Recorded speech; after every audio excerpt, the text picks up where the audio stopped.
God is forgiving. If you see a spirit that is without forgiveness, then you know that is not from God. God is not a God of confusion. He's not a deceptive God who's always playing tricks and lying and pranking. That is not God. That's like the God of the Old Testament, but that's not God. God is not a spirit of deceit. He's a spirit of truth.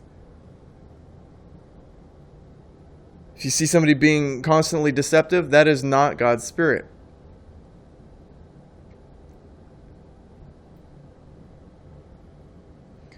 God is a patient spirit.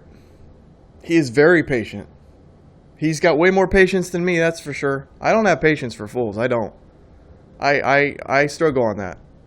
I have very low patience for foolish people. God is very patient. Okay? I never claim to be God, by the way. I am simply a child of God, but I am not God. So, hey, just keep that in mind. But God is patient, not impatient. God doesn't change his mind. The thing about being all-knowing is you know all things, but also his personality is consistent. It stays the same. He never changes. If you see a spirit that's constantly changing its mind, one moment it wants to do something, but then it can be persuaded to do something else, that is not God. That's how you know the God of the Old Testament is not God. Because it says that God wanted to do this, but then Moses persuaded him otherwise. How ridiculous is that? Can you imagine being like an author to a story, and one of the characters in your story is talking back to you saying, hey, I think you should show mercy to these people. Like somehow Moses is more righteous than God. And God was compelled by the argument that Moses gave. And okay, I'm going to change my mind. And okay, you're right. You're right. Okay, I'll lay off. Get real. God does not change his mind. He does not tell a man to go kill his child and then say, oh, you know what, on second thought, it probably wouldn't be right. Don't kill your child. Here's a goat instead, like in the story of Abraham. God does not change his mind. He is the same. The way he was is the way he is, the way he will be. He does not change his mind. God, as we've seen as a human being named Jesus, is brave. He's not a coward. He is brave. He's not a coward. He doesn't flee from death. He's brave. The Spirit of God is the spirit of bravery. There is no fear of death in him. In fact, there's basically no fear in the Spirit of God. What would God be afraid of? It's kind of a trick question. Nothing. God is not afraid of anything. The Spirit of God is a spirit of bravery. There is no fear in him. The Spirit of God is a spirit of empathy. God has empathy. He thinks about all things, all life, not just his own, but all life. He thinks about all of it, what it's like in that position. And I'm talking about from a human perspective. Obviously, it's different from actual God the Father perspective, but from Jesus' perspective, he is empathetic to other people, to their pains, their difficulties. He's not calloused or indifferent. He is empathetic. He has empathy. He thinks about other people, what it feels like to be them. God is the spirit of empathy, not calloused indifference. God is generous.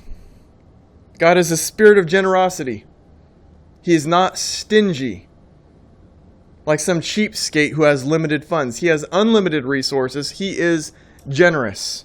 Why would God be stingy?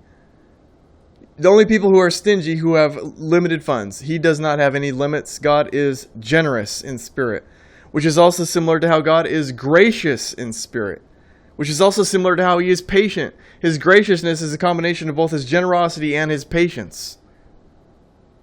God is gracious. He is forgiving. He's more concerned with taking people into heaven, redeeming the lost, pulling people out of despair. He will forgive. The only thing we have ever heard from Jesus talking about God not forgiving was referring to the religious know-it-alls of his time who were in the face of God, who saw the miraculous signs, that Jesus had done, heard him speak, and hated him anyway. They were guilty of an unforgivable sin, as Jesus talks about. But other than that, and other than them, all things can be forgiven. All things can be forgiven because God is forgiveness. God is good. God is truth. He is truth. God is not a hypocrite. He doesn't tell you not to do something, but then he himself do it. He doesn't tell you not to murder, but then he himself murder. There is no hypocrisy in God. This is how the God of the Old Testament continually falls short. He says, don't kill little babies, but then he kills all the little babies in Egypt. He says, you don't lie, but then he tells Abraham to lie, supposedly. He says one thing and does another. He makes exceptions, changes rules, bends laws. God does not change, and God is not a hypocrite. He can hold to his own standard. It's actually one of the simplest ways to detect false religion, hypocrisy. If the God of that religion, not the people are imperfect, but if the God that they're talking about and describing cannot hold to their own rules, that God is false. It is a hypocrite. God is not a hypocrite. There is no hypocrisy in God. And with God's graciousness and his forgiveness, I want to say that God is the spirit of love. I know I don't sound like a very loving spirit, mostly because I live in hard times and been through a hard life.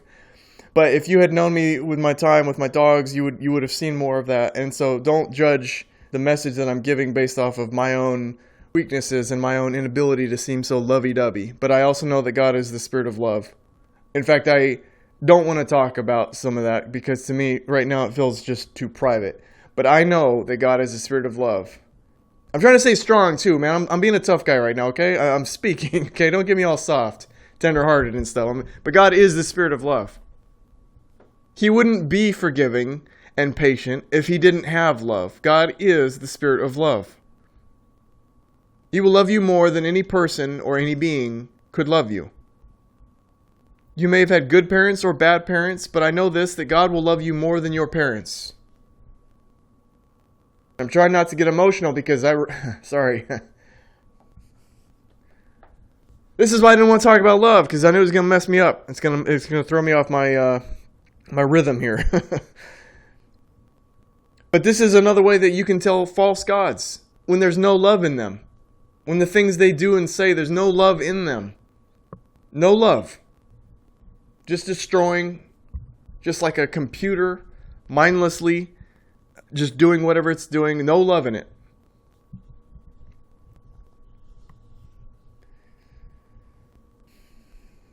Having Toby taught me this, how much I loved him. And to think, I'm not even God. I'm simply a child of God, but I'm not God. And yet I loved him so much. Toby, how much more does God love me? How much more does God love his child? And that's overwhelming because, I can't think of, I love Toby so much. I could not imagine someone loving me more than that. But God is love. And that is where his generosity and his forgiveness and his patience come from. And that's also, strangely, where his anger can come from too.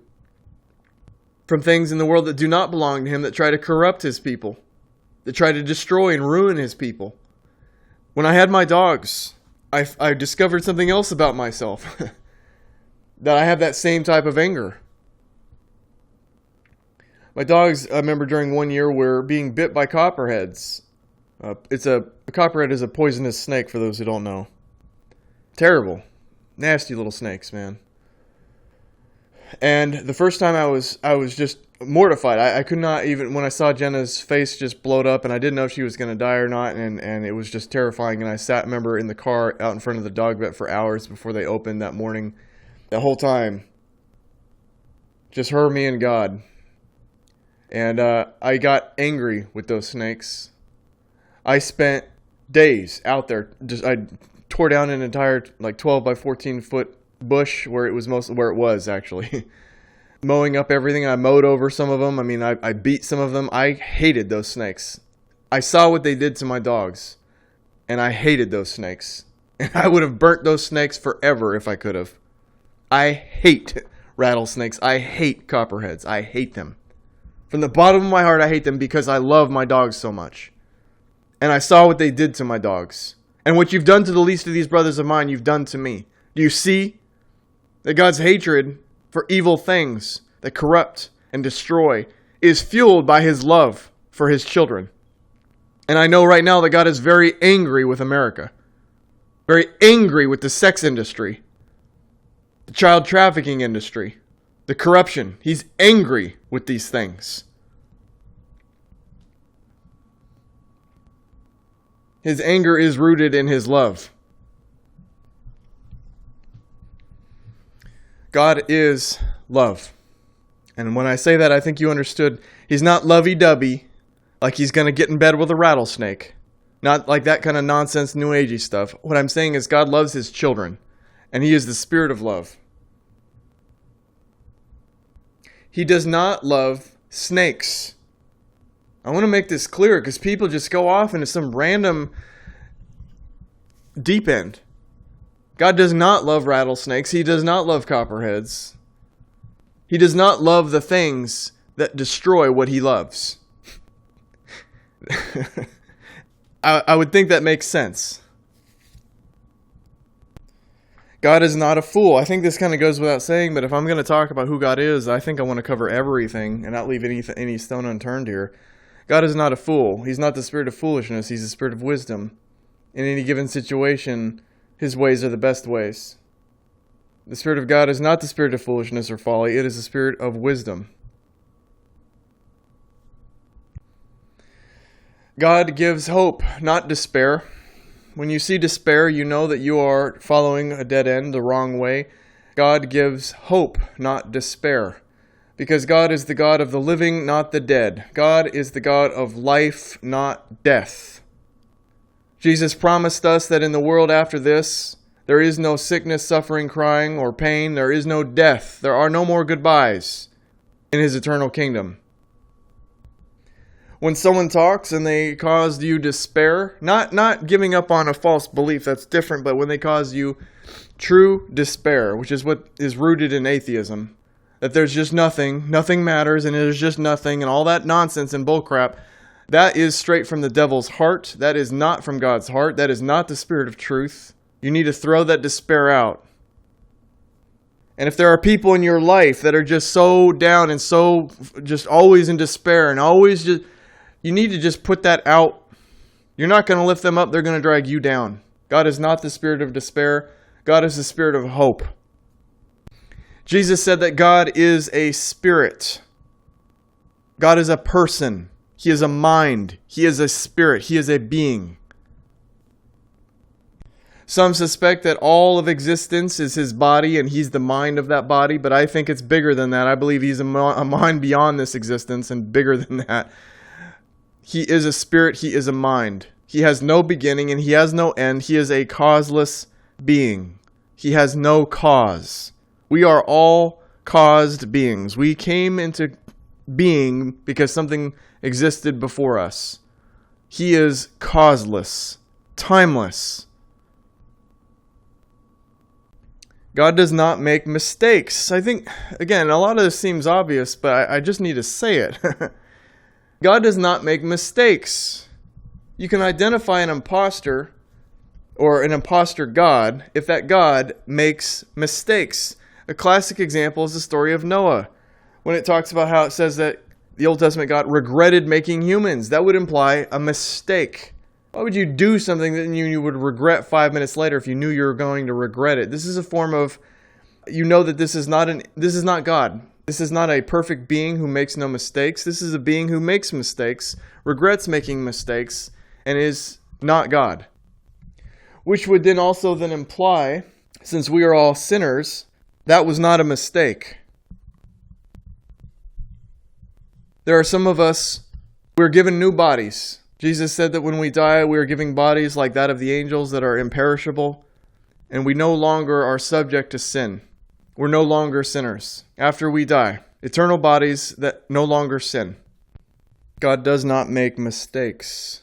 In your life, as you're thinking about who is God and what is true or not, just know that's another one. God just does not make mistakes. An all-knowing and perfect being wouldn't make a mistake. We might see it as a mistake. That's the problem. Our perception. We'll look at somebody born without a limb and say, well, why would God do a thing like that? You know, there's that story about, what's her name, Amy Carmichael, the girl who was born, I believe, in England in the 1800s. She was born with brown hair and brown eyes, and everybody thought she was so ugly, and she wished she had blue eyes and blonde hair, and she ended up going to India, and because she looked like them, she was able to sneak into these places where they sold 9-year-old girls into prostitution, and she was able to rescue these girls because of her appearance. Now, if she had looked like a British woman, she would not have been able to do that. And so that whole time she prayed to look differently and prayed and thinking God made a mistake, that it was messed up. But what she didn't understand is she was dealt a hand of cards that was meant to be used for something. And so some people put it to use. They're given lemons and they make lemonade. And other people just, oh, I'm sad, I got lemons. God's mean. He's messed up. He made mistakes. You see the problem, the difference between some people and others? Between those who thrive and those who perish? God does not make mistakes. It's a wild idea to think about that, because we make mistakes all the time. The fact that He makes no mistakes. Use that. Find the purpose of whatever negative thing you think it is. Find the purpose of it, and you will find it was not a mistake. It was a beautiful thing. I know you're like, dude, I just lost my whole family. How is that beautiful? I'm not saying that's beautiful. What I'm saying is that when you see the whole picture, an example that I can use with my own life, I don't want to get into my childhood or anything like that. I'll just start with when my mom left this world when I was 21. It was dark. I'll just say that. If she had not passed, my dad would not have remarried. My stepmom, I would have never met my stepmom. My stepmom is the one who brought me Toby into my life 3.5 years after my mom had passed. I would have never met Toby if my mom had not passed. I got Jenna because I wanted somebody to keep Toby company because I was gone all the time.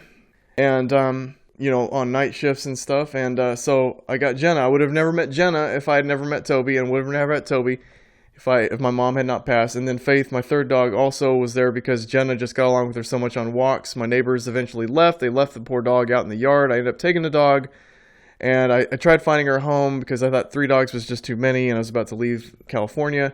But I couldn't find a home for her and Jenna. And so Faith came into my life because of Jenna, and Jenna because of Toby, and Toby because my mom passed. I lived the best years of my life with my dogs out in the woods because of this. And the last of the 3, Toby, has passed. He's not physically with me anymore. Now, someone could say, the pessimist would say, well, it ends here. No, it did not end. A month and a half before Toby passed, before I even knew he had any kind of health issues, I remember praying to God and asking God that Toby could at least see the beginning of the next chapter of my life. Long story short, I was on a trip back to California because I didn't want him to pass in the trailer out in Kentucky. I didn't want that memory of that out there. My car has a fluke issue. Have to bring it in to be fixed. My dad becomes a jerk over the phone. My sister and I decided we're just not going to go back to California, but we can't go back to Kentucky, so where are we going to go? And she said, well, I know some people in Kansas. Toby spent the last 2.5 days of his life in Kansas. That's where I am now. And now it's on me to find out, why am I in Kansas? You see what I mean when I say find the purpose? And if I, listen, I'm not saying this is going to happen, but this is just an example, because you hear this a lot with different people's lives. If I'm at the level of my life out here, that would be an example. Or if I finally came into my purpose, what I was called for out here, or something to that effect. If any one of those things happens out here, which I believe something to that effect is going to happen, it would have never happened if Toby had not passed in the way and time that he did. And time. Faith passed when she was 9 years old. And if Faith was still here, I would still be in Kentucky. I would have never gone to Kansas. She had to have passed when she was 9, and Toby had to have passed when he was 16 and a half in order for me to be here. What I'm saying is I'm finding the purpose in this. It is under the belief that God makes no mistakes. If you go in other directions, and I've thought in other directions, you will fall into despair. All you will see is mistakes. All you will see is death and sadness. And Jesus said that after the end of the age, after everything is over, the angels will come and take the things that God likes, the wheat, and He will leave the weeds to be burned. He will remember the sins of his people no more. He will forget his people's sins. They will be burned in the fire. The sins of his people will be burnt in the fire. There will be no more memory of death or sickness or sadness. He will keep all of those beautiful moments, all of those beautiful treasures in heaven. He keeps that, and he throws away the bad. And when you see the whole picture, the big picture, you will then be able to say, God makes no mistakes. He is a perfect being and a perfect mind. And his plan is perfect. And we don't see that because we see the zoomed in version before everything has been filtered. Before he has gone through everything and said, that day when he was sick and dying, not going to remember that. That's gone. No one will remember that. God not only does he forget the sins of his people, he forgets death. He forgets all of the awful things of this time and this period, this existence. He forgets all of it. There is no death, Jesus said. The old order has passed. This is the old order that we're living in, where there's death, where there's all kinds of things, where pretty much all possible things are inevitable. That's the old order, and that's what we're living in. But in heaven, there is none of that. From that perspective, if there was only good, I don't think there would be a single person who could disagree with God and say, you made mistakes. If God doesn't even remember the mistakes, then how would you? The idea of God forgetting something is really powerful, but that's what Jesus says, that God forgets the sins of his people, and that there is no more death. Not only is there no more death, there never was. That's the power of God forgetting something. We do not control what is or what is not, what is true or what is not. We can only try to look at it and perceive it, but God is ultimately the decision maker on that. There are no mistakes with God. He is a perfect mind. 2 + 2 = 4. Perfect. Our entire existence is structured so perfectly. Scientists marvel at how perfectly our existence is. Think about how vast, even to us, our universe seems, and to think that everything on the tiniest level was perfectly constructed. Do you understand what I mean when I say this is a perfect mind that cannot make mistakes? That is unfathomable to us because we always make mistakes. And now I'm going to say something even weirder because it makes almost no sense, but despite how great God is, because of how perfect he is, God is the spirit of humility, not pride. We saw this through Jesus' life. He came into the world as an average person. In fact, it was even described, I think, in some Old Testament prophecy about how there was nothing remarkable about him, basically, that he was not good looking or anything like that. Yeah, that's right, Jesus was not good looking. For all you people who think he's some blue-eyed European model, no. He was a Jewish man, probably of average, he was probably 5'8", 5'7", 5'8", your average male height, of average looks. I know, it's so, it's not the way I imagined it. Well, he was a modest man. He was humble. He did not have pride. He was not a wealthy king living in splendor. He was not a jerk, basically. He's not a prick. And it's not even just his position that was modest. Could you imagine? I couldn't. Could you?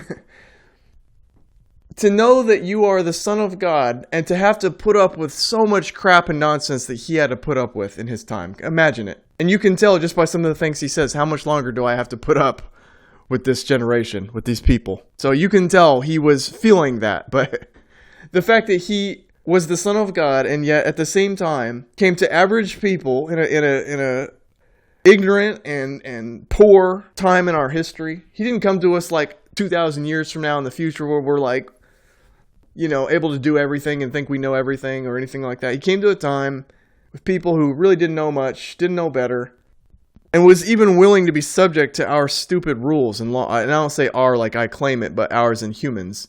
To humans' stupid rules and laws and their stupid ideas of who they thought God was. And to listen to them talk while knowing that he is the Son of God. Can you imagine and what I'm saying is it was humility that kept that restraint. If he was proud, he would not have that level of restraint. He would always be raining fire down from heaven and demanding this and expecting. it would be a very different picture. Jesus was the evidence to us that God is actually a spirit of humility. And that's why. But you know what? He can be whoever he wants, and that's who he chooses to be. That's the things he values. You know that? I learned that while I had my dogs. I learned that about God's heart, that he values the humble. He hates the proud, but he values the humble.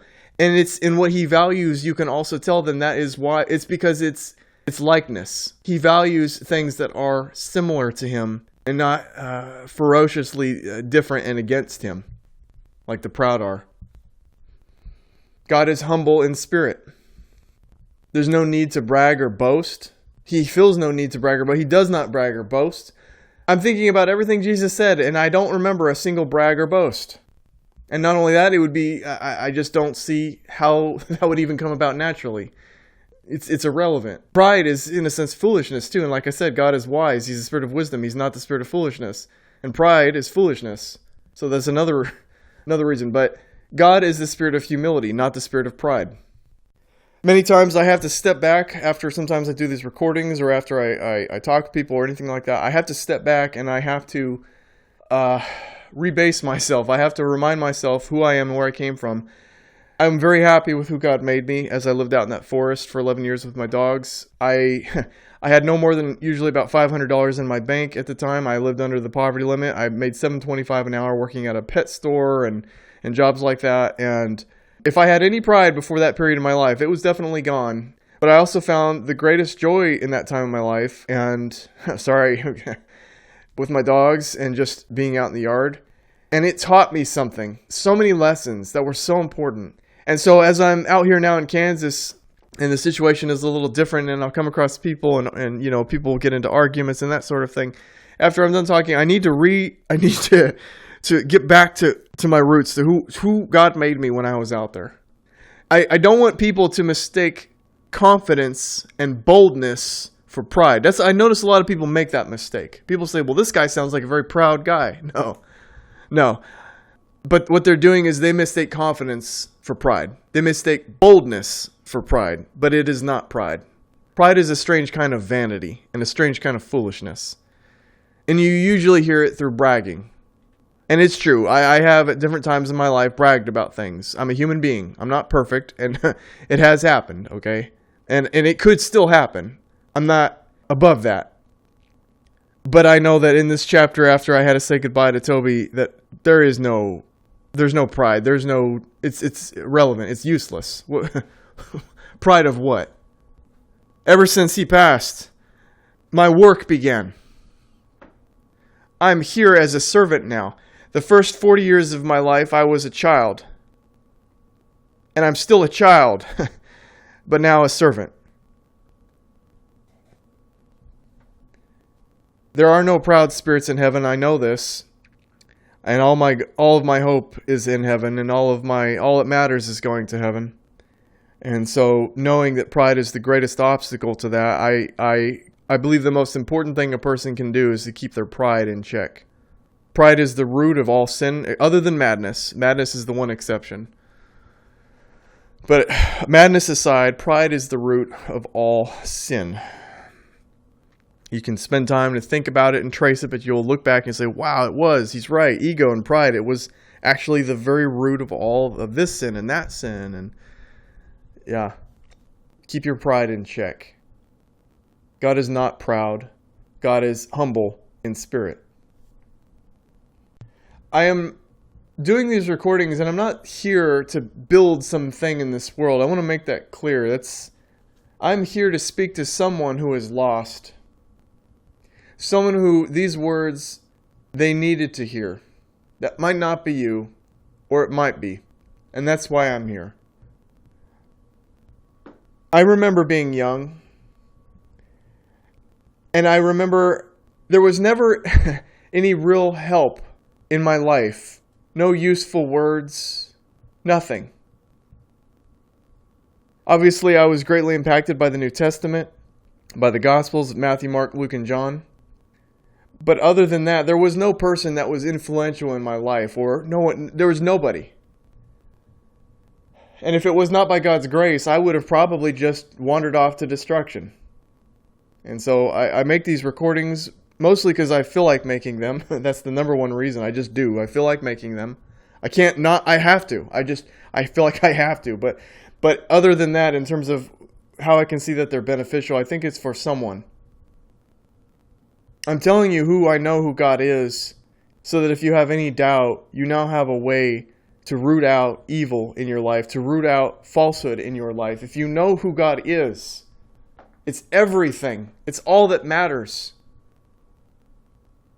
And that's literally what Jesus said in the end. It didn't matter all the great works you may have done or prophecies you may have done. He said, I never knew you, is what he says to the people who he sends away. Meaning a relationship with God is all that matters.